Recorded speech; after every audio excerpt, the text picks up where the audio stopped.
केसरिया? सबसे पहले तो बहुत बधाई देती हूँ केसरिया विधानसभा वासियों सहित चंपारण वासियों को।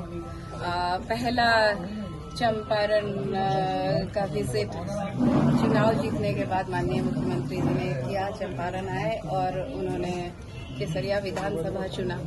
इसके लिए मैं खुद को सौभाग्यशाली समझती हूँ और माननीय मुख्यमंत्री जी का हमेशा स्नेह रहा है, केसरिया के प्रति लगाव उनका वर्षों से रहा है। पिछले 5 वर्षों में 5 बार माननीय मुख्यमंत्री जी केसरिया आए और इस बार भी कार्यकाल शुरू होते ही आए, तो ये काफी कुछ संकेत देता है कि केसरिया आगे काफी और उन्नति करने वाला है और ऊंचाइयों तक पहुंचेगा।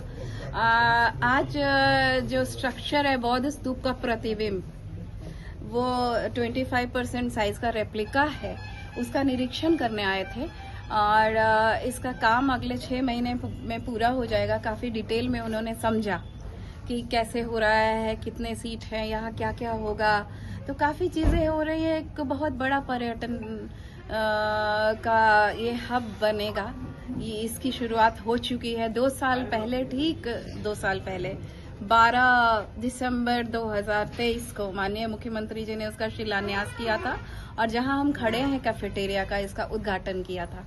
उस समय ही इसकी शुरुआत हो गई थी और अब 6 महीने के अंदर ये खत्म होगा।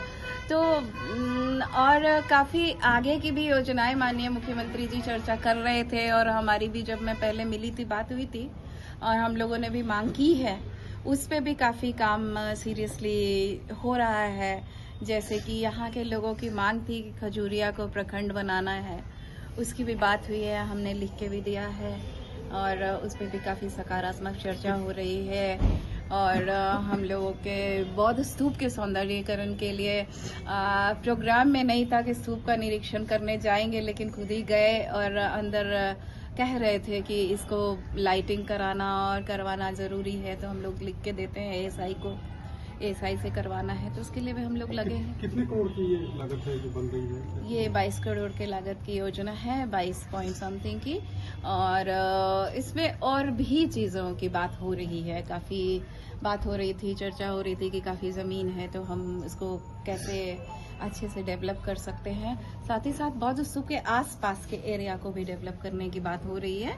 एएसआई जमीन अधिग्रहण के लिए बिहार सरकार को एएसआई ने लिखा था, बिहार सरकार ने जमीन दी है एएसआई को, तो वो भी होगा। तो केसरिया में एक बस और ऑटो स्टैंड की भी मांग की गई थी, उस पर भी लगभग स्वीकृति हो चुकी है। एक खेल परिसर की भी लगभग स्वीकृति हो चुकी है। तो ये सब चीजें हैं जो ठोस काम माननीय मुख्यमंत्री जी के नेतृत्व में हो रहा है। माननीय उप मुख्यमंत्री जी सम्राट चौधरी जी भी आए, आदरणीय मंत्री जी विजय चौधरी जी आए, सारे नेतागण आए, सारे विधायकगण एनडीए के आए, हमारे छोटे भाई विशाल शाह जी हैं, रिंकू पाठक जी हैं, सभी लोग आए और सभी लोगों ने, सारे कार्यकर्ताओं ने, सभी नेताओं ने इसको सफल बनाया। सबों को बधाई देती हूँ। हमेशा की तरह केसरिया में एक और सफल कार्यक्रम हुआ।